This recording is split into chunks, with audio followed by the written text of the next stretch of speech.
Hello नमस्कार दोस्तों, this is Shankar Shiva and welcome back to my video. आपका स्वागत है। और आज हम बात करने वाले हैं असिस्टेंट प्रोफेसर और फर्स्ट ग्रेड के लिए इंडियन गवर्नमेंट एंड पॉलिटिक्स में कैसे क्वेश्चंस पूछे जाते हैं और किस तरह से बुक्स लगती है उसके लिए अपन बात करेंगे। मेरे कुछ साथी कमेंट कर रहे थे कि फर्स्ट ग्रेड के लिए भी आप अलग से वीडियो बनाइए। देखिए, फर्स्ट ग्रेड के लिए ज़्यादा टाइम बचा नहीं है ना, जून में एग्जाम है।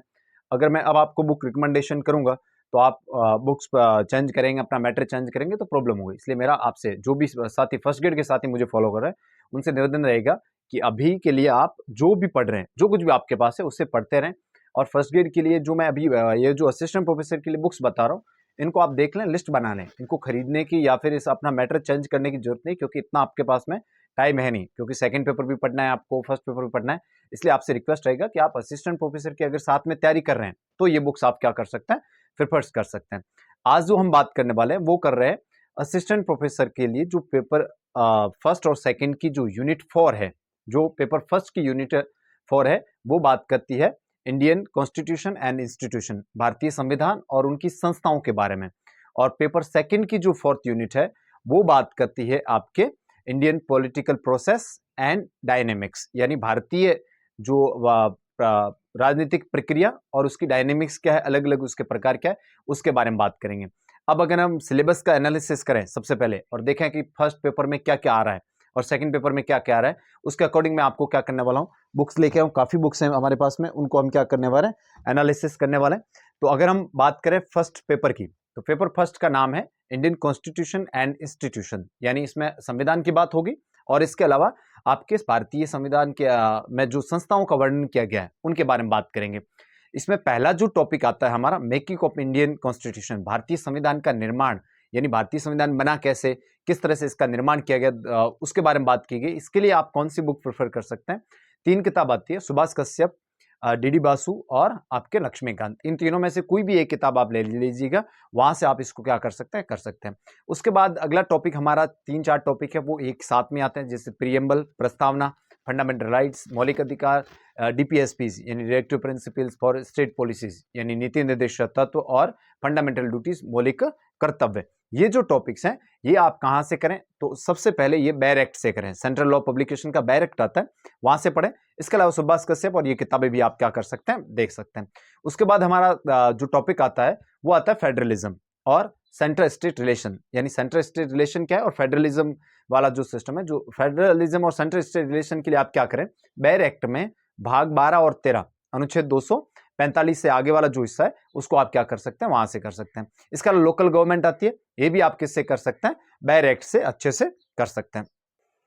फिर हमारा टॉपिक आता है यूनियन एग्जीक्यूटिव, जिसमें प्रेसिडेंट यानी राष्ट्रपति, प्राइम मिनिस्टर और काउंसिल ऑफ मिनिस्टर यानी प्रधानमंत्री और उसकी, ये आप कहां से करें, तो ये आप बैर एक्ट से कर सकते हैं, लक्ष्मीकांत से कर सकते हैं। इसके अलावा पार्लियामेंट, उसका कंपोजिशन क्या है, यानी पार्लियामेंट बनती कैसे, लोकसभा और राज्यसभा दोनों मिलकर के, और उसके अलावा उसके अंदर पावर्स क्या है उसके बारे में बात की गई है। फिर हमारा जो अगला टॉपिक आता है जुडिशरी पे आता है, सुप्रीम कोर्ट और हाई कोर्ट पढ़ना है आपको। इसके अलावा जो पढ़ना है वो है जुडिशियल रिव्यू, ये आप जरूर पढ़ के जाए। अब आप कहेंगे सुप्रीम कोर्ट हाई कोर्ट कहां से करें, बैर एक्ट से कर लीजिए, वहां से हो जाएगा। और जुडिशियल रिव्यू वाला जो टॉपिक है यानी न्यायिक समीक्षा वाला जो टॉपिक है, ये आप लक्ष्मीकांत में करिए। जुडिशियल रिव्यू के अलावा बेसिक स्ट्रक्चर का जो टॉपिक है वो भी दे रखा है, वो भी आप लक्ष्मीकांत से कर सकें। 2 और टॉपिक है, जुडिशियल रिफॉर्म्स और जुडिशियल एक्टिविज्म। जैसे अभी मैंने कुछ दिन पहले बात की थी अनुच्छेद 142 में, जिसमें सुप्रीम कोर्ट ने ऑर्डर दिया है, तो वो जो जुडिशियल एक्टिविज्म है ये, और जुडिशियल रिफॉर्म्स यानी जो न्यायिक हमारे क्या हो रहे हैं, सुधार हो रहे हैं, उनके बारे में क्या हो रहा है, क्वेश्चंस पूछे जा रहे हैं। अभी 2024 के एग्जाम में ये क्वेश्चन पूछा गया था, तो ये आपको कहां से करने, ये करंट से करने हैं, यानी आप करंट से क्या कर सकते हैं, जुड़े रह सकते हैं। सुप्रीम कोर्ट ऑब्जर्वर करके एक साइट रहती है, उस साइट पे कुछ भी जो सुप्रीम कोर्ट से रिलेटेड चीजें होती है उनका क्या करते हैं, वहां पे वर्णन क्या होता है, इस तरह से आप उस साइट को भी क्या कर सकते हैं, फॉलो कर सकते हैं। आगे अपन बात करें तो वो है स्टेट लेजिस्लेचर, जिसमें क्या क्या स्टेट एग्जीक्यूटिव की बात करें, राज्य कार्यपालिका की बात करें, गवर्नर, राज्यपाल, मुख्यमंत्री और उसकी मंत्रिपरिषद, और इसके अलावा राज्य जो लेजिस्लेचर, राज्य विधायिका है, उसके कार्य क्या है, शक्तियां क्या है, ये आप कहां से करें, बैर एक्ट से करना है। दूसरा कहां से करना है, जनक सिंह मीणा की किताब आती है, उसमें ये अच्छे तरीके से दे रखे हैं। 2024 के पेपर में कई क्वेश्चंस उठे हैं जनक सिंह मीणा से, जो मैं आपके साथ शेयर करने वाला हूं। ये था हमारा फर्स्ट पेपर, जिसमें किसकी बात हो रही है कि संविधान बना कैसे, और उसके बाद जो इंस्टीट्यूशंस हमने बनाए, यानी supreme court, high court, parliament, ठीक है, और जो पद हमने बनाए वो कैसे काम करते हैं, उसके बारे में, उससे रिलेटेड पेपर फर्स्ट में क्या पूछे जाते हैं, क्वेश्चंस पूछे जाते हैं। अब अपन बात करेंगे पेपर सेकंड की। पेपर सेकंड जो है वो काफी डाइवर्स है, काफी पेपर फर्स्ट की तुलना में उसमें डाइवर्सिटी ज्यादा है, ज्यादा बुक्स पढ़नी पड़ती है, और उसके अंदर जो मैटर दे रखा है उसके लिए हमारे पास ज्यादा अच्छी बुक्स है भी नहीं, यानी जो मैटर है किसी एक बुक से या दो बुक से कवर हो ऐसा नहीं है। पहले अपन एनालिसिस कर लेते हैं, फिर अपन क्या करेंगे उसके बारे में, बुक्स के बारे में डिस्कशन करेंगे। सेकेंड पेपर की जो शुरुआत होती है वो शुरुआत होती है historical background of Indian politics, यानी भारतीय जो राजनीति है उसका इतिहास क्या है। तो इसमें क्या है, 1935 का एक्ट आप पढ़ें, पीछे से अंग्रेजों ने कोई कानून लेके आए तो वो पढ़ें, यानी 1947 के आसपास जो कुछ हुआ उसके बारे में क्या किया जा रहा है, बात की जा रही है। और इंडिया नेशन स्टेट कैसे बना, है ना, development of India as a nation state, Bharat एक राष्ट्र राज्य कैसे बना, उसके बारे में भी यहां से क्वेश्चन बनता है। इसके अलावा भारत से सेपरेट होने की, अलग होने की, जैसे पंजाब का मुद्दा है, ठीक है, जम्मू कश्मीर का मुद्दा है, भारत से सेपरेट होने की जो, या फिर रीजनलिज्म, क्षेत्रवाद की जो समस्या है उसके बारे में क्या है, पूछा जाएगा। इसके अलावा यहाँ पे सेंट्रल स्टेट रिलेशन और लोकल गवर्नमेंट के बारे में, ग्रास रूट लेवल गवर्नमेंट का मतलब होता है स्थानीय स्वशासन के बारे में पूछा जाएगा। इसके लिए सर कौन सी किताब पढ़े, तो ये जो 5 टॉपिक है इसके लिए हमारे पास कोई स्पेशल किताब है नहीं। वैसे अगर आप इसके लिए पढ़ना चाहते हैं तो हिंदी मीडियम में जो स्टूडेंट्स है वो अभय मुरारी करके, कृष्ण मुरारी करके उनकी एक किताब आती है, वो मैं भी आपको बताऊंगा वो, और ऑक्सफोर्ड कंपेनियन की एक बड़ी सी किताब आती है, वो आप क्या कर सकते हैं, देख सकते हैं। अगला हमारा जो टॉपिक है वो socio economic aspect of Indian politics, यानी भारत का सामाजिक आर्थिक जो एस्पेक्ट है उसके बारे में बात। इसमें क्या क्या आता है सर, इसमें क्लास, वर्ग की बात हो रही है, कास्ट, जाति, जेंडर, एथनिसिटी, रिलीजन, धर्म की बात हो रही है, और इसके अलावा सिविल सोसाइटी और सोशल मूवमेंट्स, जो भी सोशल मूवमेंट, सामाजिक आंदोलन हुए उनके बारे में क्या किया गया, डिस्कस किया गया। इसके इस पार्ट के लिए कौन सी किताब पढ़े, इसके लिए आप अभय मुरारी, कृष्ण मुरारी, और इसके अलावा आप कौन सी पढ़ सकते हो, इसके अलावा आपके ऑक्सफोर्ड कंपेनियन की आती है, वो आप क्या कर सकते हो, भानु प्रताप मेहता की किताब आती है, बहुत ही अच्छी किताब आती है, वो आप पढ़ सकते हो। अगला टॉपिक है national and regional political party, क्षेत्रीय और राष्ट्रीय राजनीतिक पार्टियां। ये इन दो जो ऊपर मैंने 2 किताबें बताई, ऑक्सफोर्ड कंपेनियन वगैरह से कर सकते हो। इसके अलावा social basis of the political parties, यानी जो राजनीतिक दल है उनका आइडियोलॉजिकल सोच क्या है, वो उनकी आइडियोलॉजी क्या है। जैसे बीजेपी एक स्ट्रांग होल्ड रखती है, वर्तमान में बीजेपी डोमिनेंट है पूरे सेंटर में और बाकी राज्यों में, तो बीजेपी संबंधित ये क्वेश्चन बार बार पूछा जा रहा है कि बीजेपी ने मानववाद का जो आपका सिद्धांत है या आइडियोलॉजी वो कब अपनाई, तो ये फर्स्ट ग्रेड में पूछा गया कई बार। तो आप ध्यान रखें कि जो भी पॉलिटिकल पार्टी, उसका चुनाव चुना, वो पार्टी कैसे बनी, कब बनी, उसकी आइडियोलॉजी क्या है, किस आइडियोलॉजी, सेंटर है कि राइट है कि लेफ्ट है, किस तरफ है, वो जरूर पढ़ें। आपको ये 2 किताब जो अभय कुमार वाली और इसके अलावा ऑक्सफोर्ड कंपेनियन, उसमें इसके बारे में मिल जाएगा। इसके अलावा आपको क्या दे रखा है, इलेक्टोरल रिफॉर्म और इलेक्टोरल बिहेवियर, ये आपको एम लक्ष्मीकांत से मिल जाएगा, और इसके अलावा ऑक्सफोर्ड कंपेनियन में भी दे रखा है। जो टॉपिक हमारा वो है कमेंटेटर्स ऑफ इंडियन पॉलिटिक्स, यानी भारतीय राजनीति पे किस किसने कमेंट किया है, किस कौन कौन ऐसे लोग हैं जिन्होंने भारतीय राजनीति के ऊपर क्या क्या कमेंट किया है, बातचीत की है। तो उसमें जो हमारे कुछ थिंकर्स दे रखे हैं, Granville Austin, Morris Jones, Rudolph Rajni Kothari, C P Bhambhri और अमर्त्य सेन, ये हमारे मुख्य मुख्य क्या है आपके थिंकर्स हैं। अब देखिए कोई ऐसी स्पेसिफिक बुक नहीं आती है जिसमें इन थिंकर के बारे में बात की गई है। ग्रेनवेल ऑस्टिन और रुडोल्फ के बारे में बात करें तो हो सकता है आपको अलग अलग बुक से, मॉरिस जोन्स के बारे में जेसी जोरी की किताब में थोड़ा बहुत लिखा हुआ है, ठीक है, डीडी बासु साहब की किताब में इनके स्टेटमेंट्स हैं, और इसके अलावा जो रुडोल्फ है वो ऑक्सफोर्ड कंपेनियन में मिल जाएगा। बाकी जो थिंकर्स हैं उनके विचार हमें किसी एक किताब में मिले, ऐसी कोई किताब हमारे पास में नहीं है। तो क्या करें, उसके लिए आप ये करें कि जितने भी ये कमेंटेटर्स दे रखे हैं, एक तो इनका गूगल से या चैट जीपीटी पे जाके इनको आप सर्च कीजिए, और इनके बारे में कौन सी बुक्स लिखी इन्होंने, इनके मेन आइडियाज क्या है, वो आप गूगल से या फिर आप कहां से कर सकते हैं, चैट जीपीटी से कर लिए, नंबर 1। नंबर 2 आप क्या कर सकते हैं इस पॉइंट के लिए, इसके लिए आप बेनीवाल सर के जो नोट्स हैं वो आप फॉलो कर सकते हैं, उनमें बहुत ही अच्छे तरीके से अच्छा दे रखा है, उससे ज्यादा है नहीं, क्योंकि मैंने किया था तब भी वही मैंने फॉलो किया, तो उसके अलावा अपने पास में है नहीं। लेकिन जब भी आप बाकी किताबें पढ़ रहे होते हैं और इन थिंकर से या इन कमेंटेटर से संबंधित कोई भी पॉइंट आता है, उस पॉइंट को अपने नोट्स में शामिल कर लें, ताकि आपको पता रहे कि वो सवाल वहीं से क्या हो सकता है, बन सकता है। बाकी ऑक्सफोर्ड कंपेनियन से इसके बार बार क्या बनने, क्वेश्चंस बनने, जो कुछ क्वेश्चंस मैं आपके साथ क्या कर रहा हूं, शेयर कर रहा हूं। अंतिम जो टॉपिक है वो है हमारा राजस्थान से संबंधित। इसमें फॉर्मेशन ऑफ राजस्थान, यानी राजस्थान का पुनर्गठन कहां, कब हुआ, कैसे हुआ, ये जो है ये आपको जनक सिंह मीणा में मिल जाएगा, और कोई हिस्ट्री की बुक आपके पास में है तो वहां से आप क्या कर सकते हैं, पढ़ सकते हैं। इसके अलावा जो टॉपिक है राजस्थान में जो दलीय प्रतियोगिता रही है, कंपटीशन रहा है, उसके अलग अलग फेजेस के बारे में बात करनी है। और जो पार्टी पॉलिटिक्स है, यानी कभी बीजेपी, कभी कांग्रेस, कभी वसुंधरा राजे, कभी अशोक गहलोत, उनकी सरकार आती है, तो पार्टी पॉलिटिक्स कैसे रही है राजस्थान के, उसके बारे में क्या कर सकते हैं, आप बात कर सकते हैं। और पीपल्स मूवमेंट यानी लोक आंदोलन जो हुए हैं राजस्थान में, उनके बारे में। तो ज्यादातर सवाल जो आते हैं वो राजस्थान के एकीकरण पे और राजस्थान की राजनीति से संबंधित आते हैं। ये आप कहां से करें, जनक सिंह मीना की किताब में आपको ये सारी चीजें क्या दे रखी है, अच्छे तरीके से दे रखी है, वहां से आप कर सकते हैं। तो ये जो हमारे टॉपिक्स थे, यानी पेपर फर्स्ट और पेपर सेकंड में ये हमारे टॉपिक्स हैं, और इनके लिए अलग अलग क्या लगती है, बुक्स लगती है। ये थोड़ा डाइवर्स है सेकंड पेपर, जिसमें बुक्स फिक्स नहीं है, कुछ बुक्स में मिल जाता है, कुछ बुक्स में नहीं मिलता है। तो इस तरह से आपको अलग अलग सोर्सेज से, इसके अलावा करंट से भी आपको ध्यान रख करके ये सारी चीजें करनी होगी। अब आपके दिमाग में क्वेश्चन आएगा कि सर अभी हमें बुक्स बताओ, जिन बुक्स के माध्यम से हम क्या कर सकते हैं आपके ये सारे। तो बुक्स से पहले मैं आपको कहना चाहता हूं, अगर आप चैनल पर नए हैं तो सब्सक्राइब करें और उसके बाद ही वीडियो को देखें। बहुत से ऐसे मेरे साथी जो बगैर सब्सक्राइब करके देख रहे हैं, तो आप सब्सक्राइब कर लीजिए, उसके बाद देखें। चलिए अब हम बुक्स पे चर्चा करें। सबसे पहली जो बुक हमारे पास में आएगी वो बुक नहीं है, ये इंडियन कॉन्स्टिट्यूशन है, भारतीय संविधान का बेयर एक्ट आता है। बेयर एक्ट का मतलब होता है जैसा संविधान लिखा गया था वैसा का वैसा इसके अंदर क्या किया गया, लिखा गया। आपको क्या करना, भारत का संविधान, द कॉन्स्टिट्यूशन ऑफ इंडिया, ये सेंट्रल लॉ पब्लिकेशन का क्या है, एक्ट है। ये क्या होता रहता है, चेंज होता रहता है। पहले मेरे पास ये पुराने वाला था, ठीक है, ये फट गया और मैं नया लेके आ गया।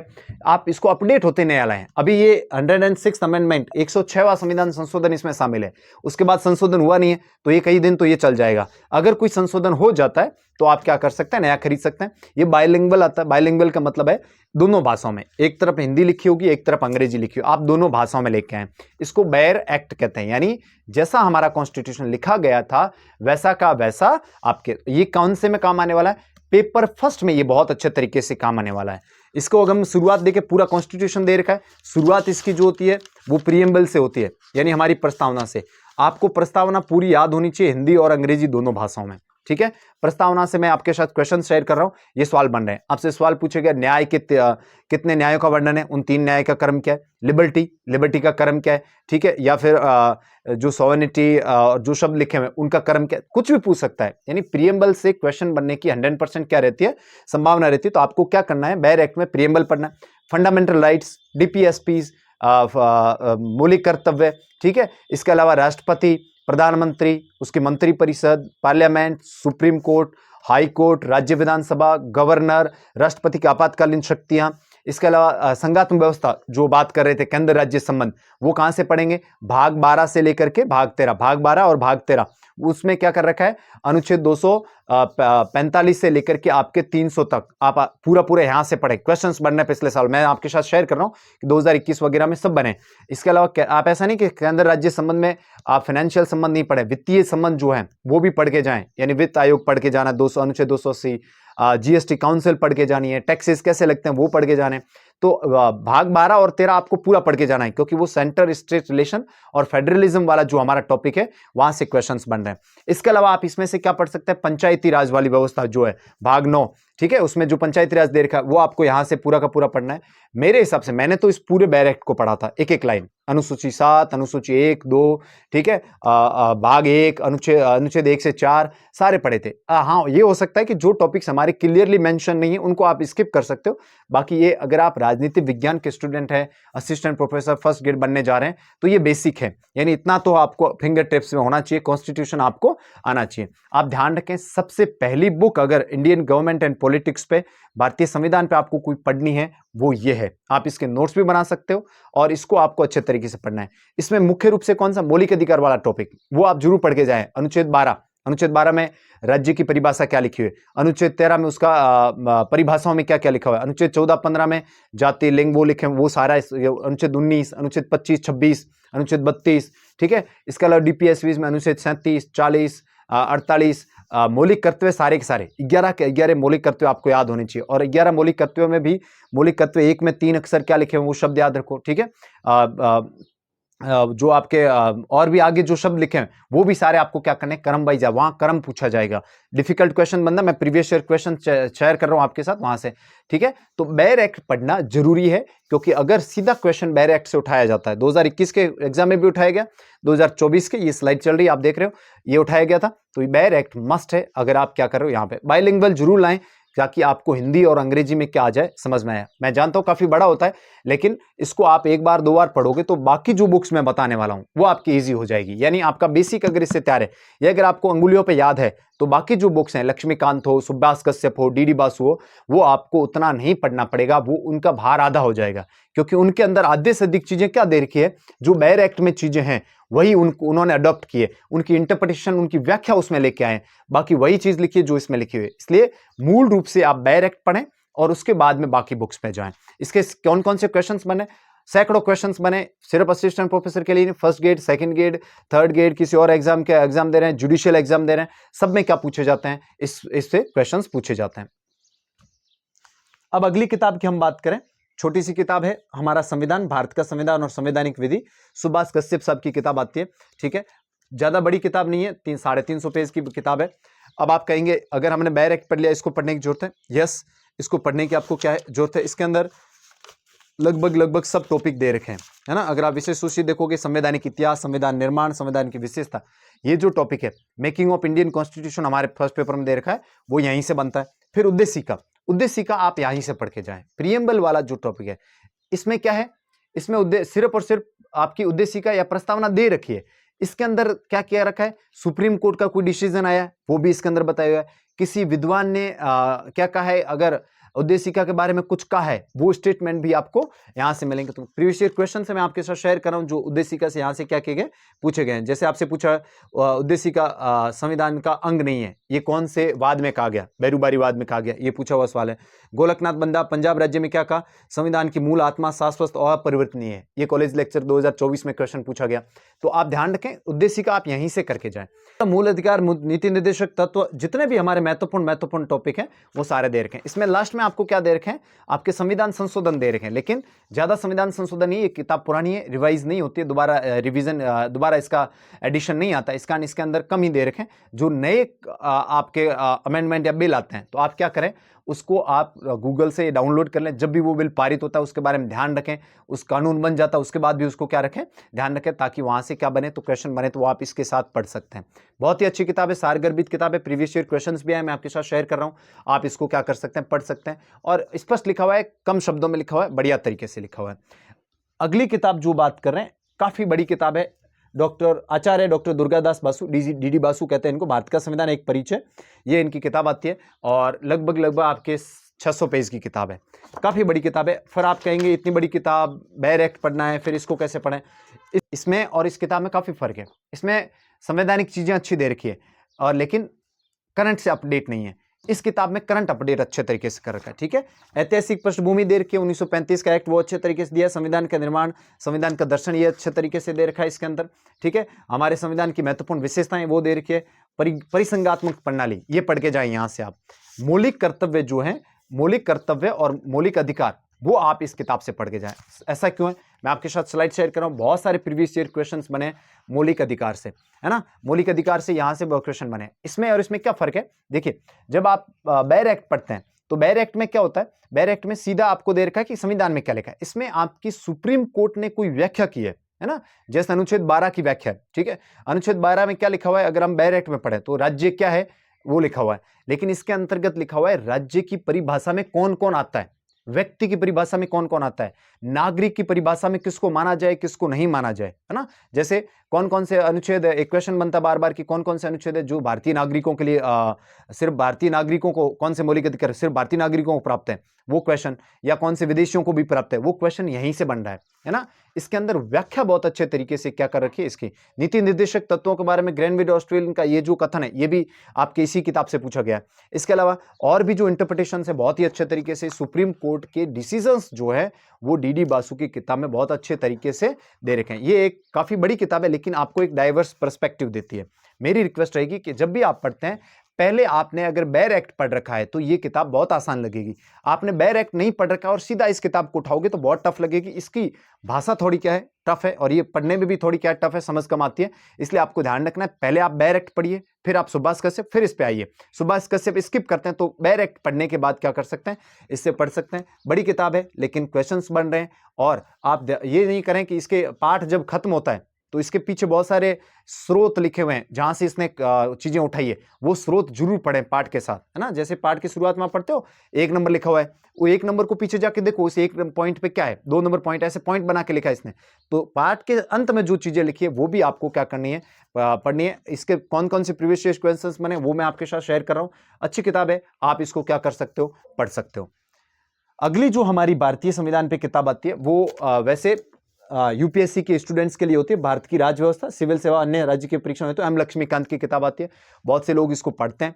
इसके अंदर और इसके अंदर भी भारतीय चीजें तो सेम है, ऐतिहासिक पृष्ठभूमि, ठीक है, संविधान, संघ का क्षेत्र, मौलिक अधिकार, ये सब अच्छे तरीके से दे रखे हैं।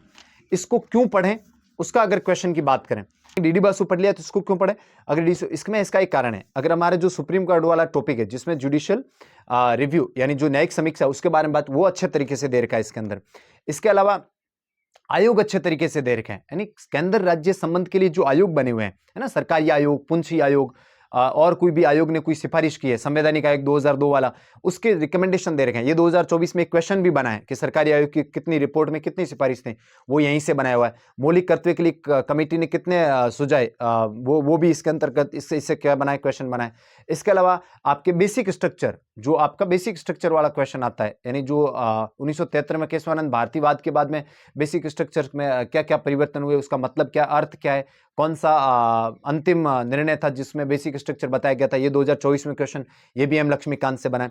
चुनाव सुधार के बारे में भी लास्ट में जो टॉपिक दे रखे हैं चुनाव सुधार के बारे में, वो भी टॉपिक क्या दे रखे हैं, अच्छे तरीके से। इसके अंदर आयोग बहुत अच्छे तरीके से दे रखे हैं। अगर आप फर्स्ट ग्रेड की तैयारी कर रहे हैं और फर्स्ट पेपर में जो आपके आयोग दे रखे हैं वो इसमें आपको लक्ष्मीकांत में बहुत ही अच्छे तरीके से क्या हो जाएंगे, मिल जाएंगे। आप क्या कर सकते हैं, उन्हें यहां से तैयार कर सकते हैं। तो यूपीएससी के लिए भी है और हमारे लिए भी काफी अच्छी बुक है, इसको आप पढ़ सकते हो। और इसके अंदर जो स्टेटमेंट्स होते हैं वो स्टेटमेंट्स आप जरूर पढ़ें कि किसने भारतीय संविधान के बारे में क्या कहा, वो काफी अच्छे तरीके से। राष्ट्रपति, प्रधानमंत्री की लिस्ट दे रखी है कि कौन सा प्रधानमंत्री कब बना, कौन सा राष्ट्रपति कब बना, ऐसे जो अनयूजुअल से फैक्ट्स होते हैं वो यहां से 2024 में पेपर में काफी क्वेश्चन हैं जो मैं आपके साथ शेयर कर रहा हूं। अब हमारे पास ये 4 किताबें हो गई। अब आप कहेंगे सर ये तो काफी है। देखिए ये तो मस्ट है, डायरेक्ट तो आपको किसी हालत में पढ़ना है क्योंकि ये जरूरी हो जाता है। फिर इन 3 किताबों में से किसी 2 किताबों पे आप भरोसा कर लीजिए। आप इन 2 किताब भरोसा कर सकते हैं। सुभाष कश्यप को आप चाहें तो क्या कर सकते हैं, स्किप कर सकते हैं। लेकिन अगर आपके पास टाइम है, आप अच्छे रीडर हैं, तो आप इन तीनों किताबों को पढ़ सकते हैं। ये था हमारा पेपर फर्स्ट का मैटर, यानी पेपर फर्स्ट में जो कुछ भी चीजें आएगी वो इन 4 किताबों से आराम से कवर हो जाएगी, इससे बाहर कुछ नहीं जाएगा। पेपर फर्स्ट में एक जो हमारे भारतीय राजस्थान की राज्य व्यवस्था दे रखी है वो आप डायरेक्ट से कर लेना, ठीक है। और उसके अलावा आप जनक सिंह मीणा की किताब आती जो मैंने 3rd पेपर के लिए आपको बताई थी, उस किताब में सारे टॉपिक्स क्या हो जाएंगे, मिल जाएंगे। जनक सिंह मीणा से क्वेश्चंस बने, गवर्नर से संबंधित, मुख्यमंत्री से संबंधित क्वेश्चंस मैंने जो मैं आपके साथ शेयर करूं। अभी वो बुक मेरे पास नहीं है, मेरे दोस्त को दे दी मैंने, इसलिए वो अभी नहीं है, लेकिन क्वेश्चंस उससे बनने मैं आपके साथ शेयर करूं। काफी अच्छी बुक है, मैंने 3rd पेपर में उसका रिव्यू किया था, तो आप वो भी पढ़ सकते हैं।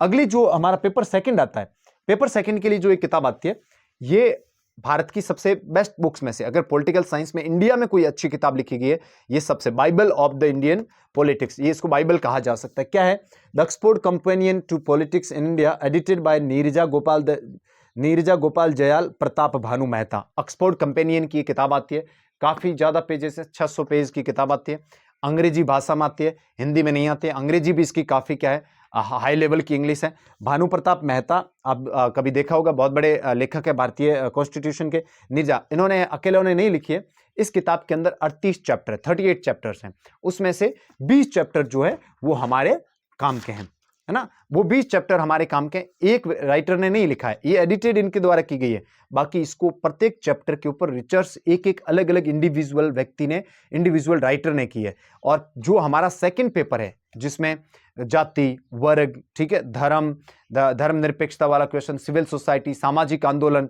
पॉलिटिकल पार्टीज, ठीक है, इलेक्शन का जो सुधार हुए हैं, सुधारों के बारे में सारे क्वेश्चंस, रुडोल्फ वाले सवाल, ठीक है, ग्रेनविल ऑस्टिन वाले सवाल, रजनी कोठारी, कांग्रेस सिस्टम, ये सारे जो क्वेश्चंस हैं वो इस किताब से क्या हो रहे हैं, कवर हो रहे हैं। ठीक है, इसके अंदर जब आप किताब खोलोगे शुरुआत में लिखा आएगा पार्ट 1, जिसमें द इंस्टीट्यूशनल सेटिंग, स्टेट राज्य क्या है, ये प्रताप भानु मेहता ने पार्था चटर्जी ने लिखा है इसको। पार्था चटर्जी बहुत बड़े राइटर हैं।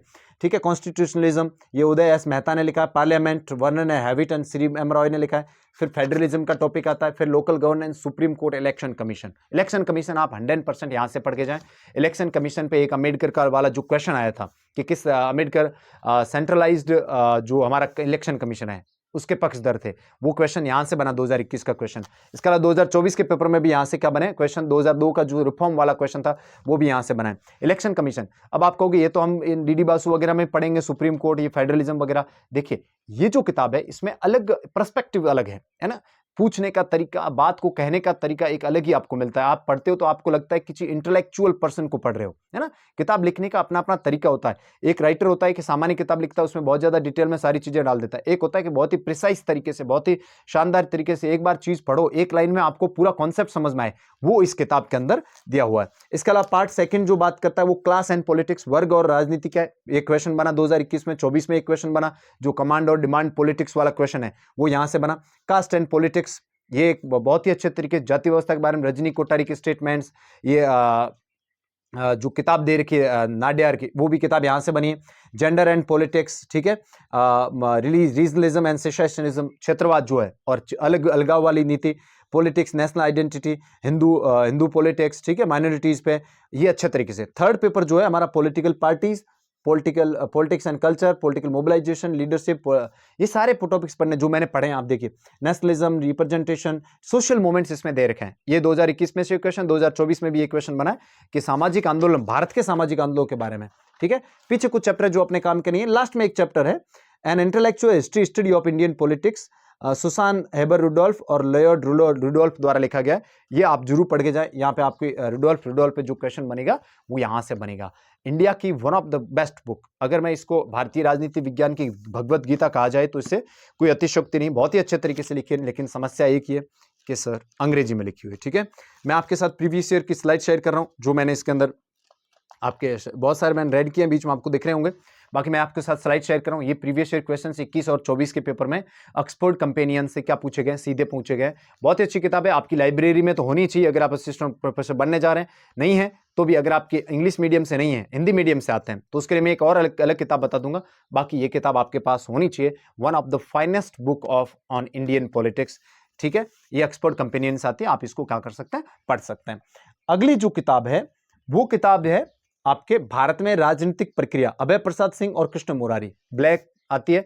इसके अलावा आप कहें ये जो बुक है अंग्रेजी में आती है, ये इसका हिंदी कॉपी है, इसकी शॉर्ट कॉपी है। शॉर्ट कॉपी का मतलब है इसमें वही टॉपिक्स हैं जो आपके ऑक्सफोर्ड कंपेनियन में दे रखे हैं, बस राइटर्स चेंज हो गए और इन्होंने क्या किया, ऑक्सफोर्ड कंपेनियन में जो जो बातें अच्छी है यानी एक्स्ट्रा लिखा हुआ उसको छोड़ के नोट्स की तरह इस किताब को क्या किया गया है, दिया गया। इससे भी क्वेश्चंस बने। अगर आपके पास ऑक्सफोर्ड कंपेनियन है तो इसको लाने की जरूरत नहीं है, ये है तो ऑक्सफोर्ड कंपेनियन मत लाना, क्योंकि ऑक्सफोर्ड कंपेनियन अंग्रेजी भाषा में आती है और थोड़ी हाई लेवल की बुक है, तो आप नहीं लाएं। तो ये किताब आप जरूर लेके आए। आपके सेकंड पेपर के जो सारे क्वेश्चंस हैं वो यहीं से क्या होंगे, कवर होंगे, जो अभय मुरारी। बाकी इससे क्वेश्चन वही बन रहे जो ऑक्सफोर्ड कंपेनियन से बन रहे। ये कुछ क्वेश्चंस बने जो मैं आपके साथ शेयर कर रहा हूं। लेकिन मैं अगर आपको अंग्रेजी मीडियम से आते हैं, आपकी रीडिंग अच्छी है, तो मैं वो आपको रिकमेंड करूंगा। बाकी आप ये किताब भी क्या कर सकते हैं, पढ़ सकते हैं। सेकंड पेपर के लिए बढ़िया किताब है। सेकंड पेपर के लिए 2 किताबें काफी है। इसके अलावा जो आपके कमेंटेटर्स दे रखे हैं, ठीक है, अमर्त्य सेन, ग्रैंड मिल ऑस्टिन, मॉरिस जोन्स, रुडोल्फ, ये सारे जितने भामरी वगैरह, ये आप बेनीवाल के नोट से कर लीजिए या फिर गूगल जाकर के कर लीजिए। इसके अलावा राजस्थान का जो दे रखा है एकीकरण वगैरह, वो हिस्ट्री की बुक से या जनक सिंह मीणा की बुक से कर सकते हैं।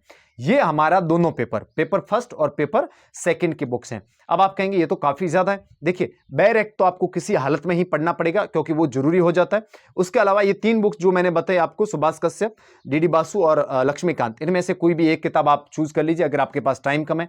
बेनीवाल सर के नोट्स भी काफी अच्छे आते हैं इन पे, तो आप वो भी फॉलो कर सकते हैं। और ये जो 2 किताब बताई मैंने आपको सेकंड पेपर के लिए, जिसमें जाति, वर्ग, ठीक है, धर्म, उसका पॉलिटिकल पार्टीज, उसके ऊपर आप दोनों में से एक जरूर लेके आए।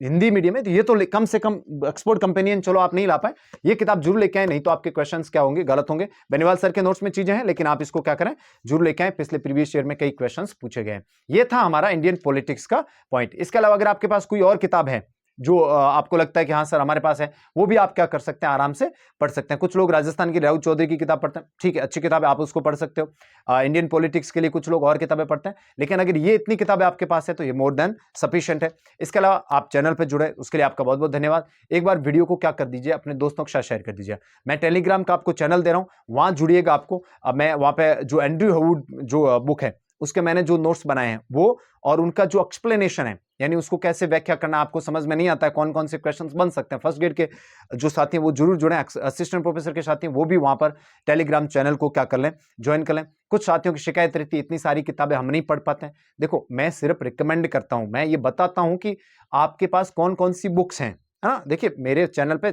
कई तरह के लोग आते हैं, है ना। ऐसे लोग भी आते हैं जिनको अभी एमए कर रहे हैं, कुछ ऐसे आ रहे हैं जो फर्स्ट ग्रेड अगली फर्स्ट ग्रेड देंगे या अगली असिस्टेंट प्रोफेसर देंगे, तो उनको तो क्या चाहिए, उनके पास बहुत सारा टाइम है, उनको क्या चाहिए, उनको तो अच्छी किताबें दिखनी चाहिए, पता होनी चाहिए कौन कौन सी बुक्स मार्केट में है जो हमारे पहुंच में हो सकती है, वो मैं बताने की कोशिश करता हूं। अगर आप अभी फर्स्ट ग्रेड की तैयारी करें तो आप ये मेरे पे गुस्सा नहीं करें कि ये इतनी किताबें बता रहा, हमने तो नहीं पढ़ी, हमारा नहीं होता क्या। अरे आप अपने विवेक का प्रयोग कीजिए, अपने इंटेलेक्ट का प्रयोग कीजिए, अपनी बुद्धि का प्रयोग करके ये देखिए कि आपको जरूरत है या नहीं है। मैं रिकमेंड कर सकता हूं, मैं आपको फोर्सफुली ला के थोड़ी दे रहा हूं। आप रिकमेंड की, आपको लगे कि मुझे अभी जरूरत नहीं है और अभी मैं हैंडल नहीं कर पाऊंगा, तो आप उन्हीं चीज पे टिक करें जो आप पढ़ रहे हैं। और देखिए मैटर कोई भी हो, अगर आप उसका अच्छा रिवीजन करते हैं, प्रीवियस ईयर अच्छे से निकालते हैं, तो वहां से क्वेश्चंस बन जाते हैं। तो आप मेरी वजह से मैटर चेंज नहीं करें, मैं हर बार वीडियो में कहता हूं, आगे भी कहता रहूंगा। हाँ मैंने रिकमेंडेशन दी, आप चूसी जरूर बना लीजिए, यानी एक लिस्ट बना लीजिए कि ये बुक्स मेरे पास धीरे धीरे मेरे बुक बैंक में जुड़ती रहनी चाहिए। आपने वीडियो देखा उसके लिए बहुत बहुत धन्यवाद, और लोगों के साथ भी शेयर कीजिएगा। Thank you very much.